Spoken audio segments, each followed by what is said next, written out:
Hello students, welcome to ideal English tutorial. আজকে একটা dialogue writing নিয়ে আলোচনা করব, যেটা ক্লাস 9-এর অর্থাৎ নবম শ্রেণীর পাঠ্যপুস্তকে রয়েছে একটা টপিক, যেটা হচ্ছে দুটি সেলর বা নাবিকের মধ্যে কনভারসেশন, দুই নাবিকের কথোপকথন বা কনভারসেশন বিটুইন টু সেলর্স।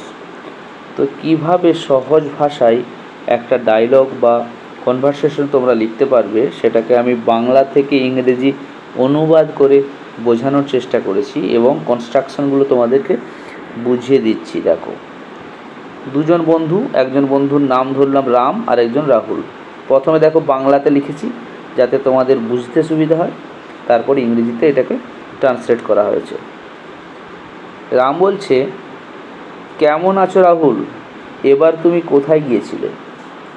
দেখো, হাউ আর ইউ রাহুল, ওটা প্রশ্ন করছে রাহুলকে, হাউ আর ইউ রাহুল, এবার তুমি কোথায় গিয়েছিলে? দেখো, where did you go this time.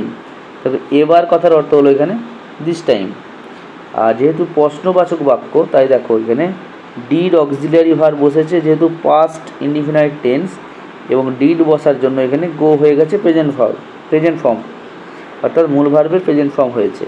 তো কীভাবে এটা হলো? Where did you go this time. তখন রাহুল বলছে, আমি ভালো আছি, অর্থাৎ আই এম ফাইন, এবার আমি চেন্নাই গিয়েছিলাম, this time I went to Chennai. আর তুমি, অর্থাৎ হোয়াট অ্যাবাউট ইউ, এটা একটা স্পোকেন ল্যাঙ্গুয়েজের ভালো ভাষা এগুলো, যে হোয়াট অ্যাবাউট ইউ। ওকে, রাম তখন বলছে, আমি এইমাত্র শ্রীলঙ্কা থেকে ফিরলাম, I just returned from Sri Lanka, অর্থাৎ আমি শ্রীলঙ্কা থেকে এইমাত্র ফিরলাম, অর্থাৎ জাস্ট রিসেন্টলি ফিরেছি, সেই জন্য এটাকে পাস্ট ইনডিফিনাইট টেন্সে করা হয়েছে, I just returned from Sri Lanka. Rahul বলছে, ও সেটা তো ভালো, ও দ্যাটস গুড, তোমার যাত্রা কেমন ছিল? How was your journey? Ram একটু ব্যাখ্যা করে বলছে, দেখো, এটা খুব খারাপ অভিজ্ঞতা ছিল, অর্থাৎ রামের যে জার্নিটা ছিল খুব খারাপ ছিল, এটা খুব খারাপ অভিজ্ঞতা ছিল। কীভাবে দেখো ইংরেজি করছে, এক একটা সেন্টেন্স দেখো।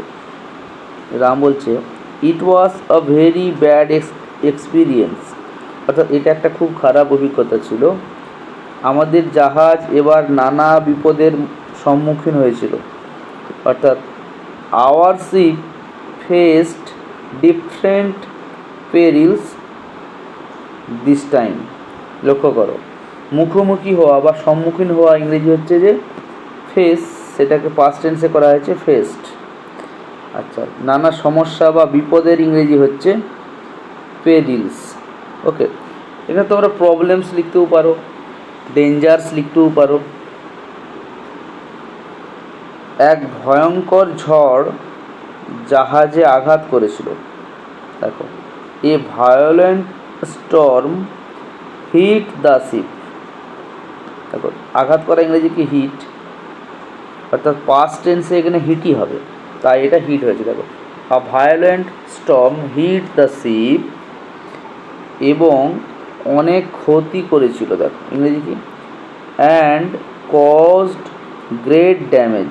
দেখো, ক্ষতি করা ইংরেজি কি গ্রেট ড্যামেজ, কিন্তু করানো ইংরেজি হচ্ছে যে কজড, অর্থাৎ ক্ষতি করেছিল ইংরেজি হচ্ছে কজড কি গ্রেট ড্যামেজ। আমরা কোনো মতে রক্ষা পেয়েছি, কীভাবে ইংরেজিটা হবে? We somehow escaped. এসকেপড মানে কি পরিত্রাণ পাওয়া বা মুক্তি পাওয়া বা বেঁচে যাওয়া। আমরা কোনো মতে রক্ষা পেয়েছি, পেয়েছি বলতে অর্থাৎ পেয়েছিলাম, তাই এটাকে বাংলায় হয়তো পেয়েছি বলছি, কিন্তু লেখার ক্ষেত্রে আমাকে পেয়েছিলাম ধরে করতে হবে, তাই এসকেপড হবে। তো এখন রাহুল বলছে, কিন্তু আমাদের যাত্রা এবারে খুবই শান্তিপূর্ণ ছিল, but we had a smooth journey this time. দেখো, খুবই শান্তিপূর্ণ বা একটা ভালো যাত্রা, সেটাকে এখানে আমি লিখেছি যে smooth journey. We had a smooth journey this time. আবহাওয়া ভালো ছিল, দ্য ওয়েদার ওয়াজ ফাইন। আর মানে এবং, অ্যান্ড সব কিছু ঠিকঠাক ছিল, এভরিথিং ওয়াজ অল রাইট। অর্থাৎ রাহুলের যাত্রার ক্ষেত্রে কোনো সমস্যা হয়নি। রাহুল তখন বলছে যে ভগবানকে ধন্যবাদ যে তুমি বেঁচে গেছো। অর্থাৎ রামের যে সমস্যা হয়েছিল, সে যে ঝড়ের মুখে পড়েছে, তখন রামকে বলছে যে ভগবানকে ধন্যবাদ তুমি বেঁচে গেছো। Thank God you are saved. অর্থাৎ তুমি বেঁচে গেছো বা তুমি রক্ষা পেয়েছো। এটা দেখো ভয়েস চেঞ্জ হয়েছে, ইউ আর সেভড, অর্থাৎ তোমাকে বাঁচানো হয়েছে বা তুমি বেঁচে গেছো, এই অর্থে বসেছে। রাম বলছে তারপরে, তাহলে তুমি যাত্রা উপভোগ করেছো।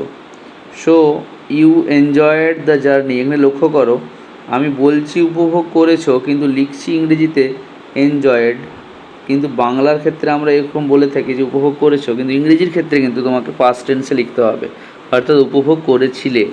So you enjoyed the journey, এটা পাস্ট ইনডিফিনাইট টেন্স।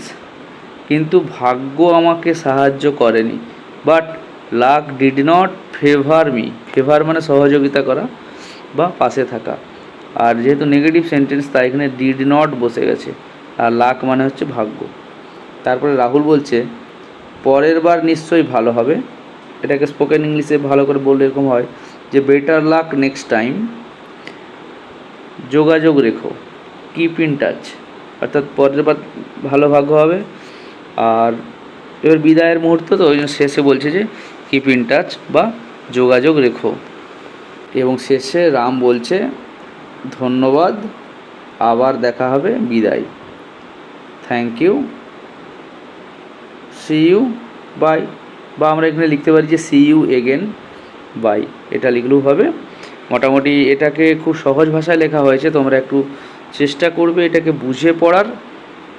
অবশ্যই এখান থেকে তোমরা ভবিষ্যতে যদি রাইটিং বা গ্রামার শিখতে চাও, চ্যানেলটাকে সাবস্ক্রাইব করে সঙ্গে থেকো, আর ভিডিওতে একটা লাইক দিয়ে অবশ্যই বন্ধুদেরকে শেয়ার করে দিও। ভালো থেকো, love English, English will love you.